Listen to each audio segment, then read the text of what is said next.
এটি সেই Bhawal Gazipur railway station. এই মুহূর্তে আছি ভাওয়াল স্টেশনের পাশেই একটি মাঠে।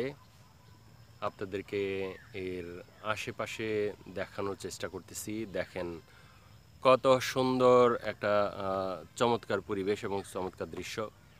আমি আছি আপনাদের সাথে, এই যে আছি, যেহেতু আমি দেখি এবং দেখাই, আপনারা আমার সাথে থাকুন।